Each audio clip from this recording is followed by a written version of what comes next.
Ancient computers.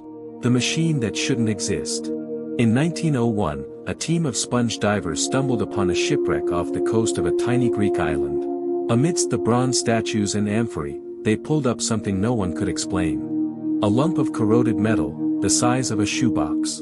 Decades later, scientists X-rayed it and gasped.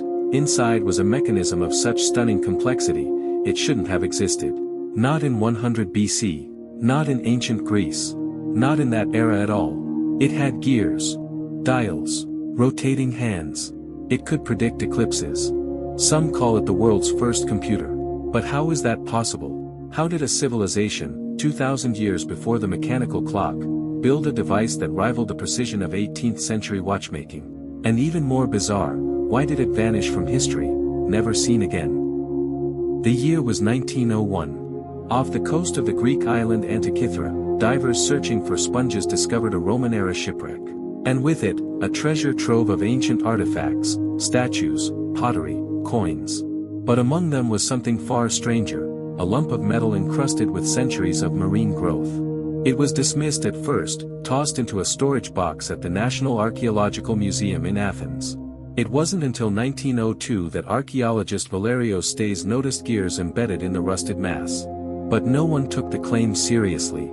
The prevailing assumption, that the ancient world simply wasn't capable of building machines with gears, especially not something complex. It would take over a century, with the help of X-rays, 3D modeling, and international collaboration, to uncover the truth. The artifact would come to be known as the Antikythera mechanism. And its existence would force historians to question everything we thought we knew about ancient technology. The Antikythera mechanism lay ignored for decades. It wasn't until the 1950s that physicist and historian Derek de Solla Price took interest. He suspected it was something more than decorative, and he was right. Using early radiographic imaging, Price discovered dozens of bronze gears hidden inside the corroded fragments. He called it a technological marvel of the ancient world. Over time, more pieces were found, 82 fragments in total, though the device remains incomplete. But from what survived, researchers began to reconstruct it. The British Museum, and later teams from Cardiff University, used advanced X-ray tomography to see deeper into the fragments. What they found shocked them. This wasn't just a collection of random gears, it was a precision-engineered astronomical computer. The Antikythera mechanism had over 30 bronze gears, some of them so fine, they mirrored the craftsmanship of modern Swiss watches. But this was no timepiece.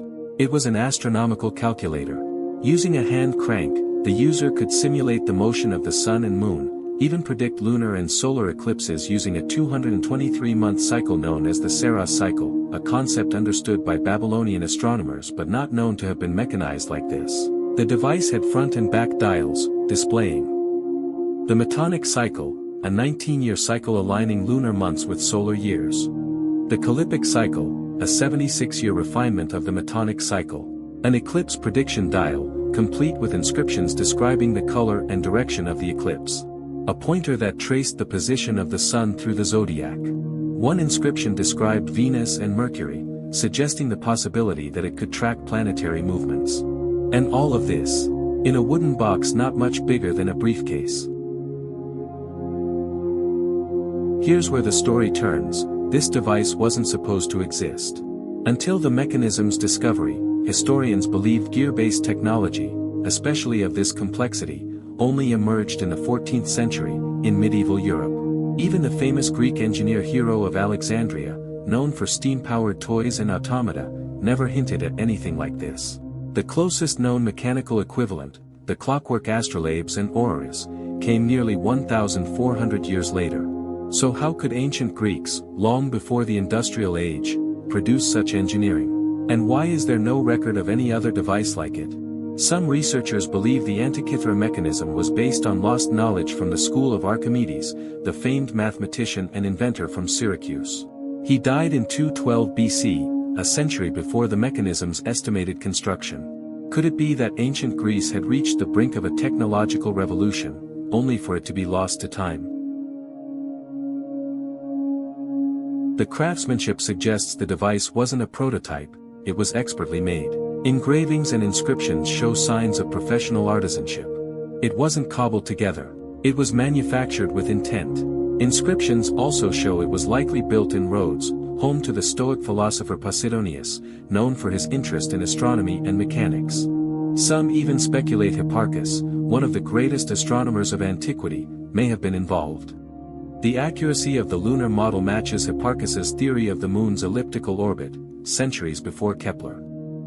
But the why remains a mystery. Was it educational, a rich man's toy, a navigation tool? Some scholars suggest it was used during Olympic Games scheduling. One dial displays the names of Panhellenic Games.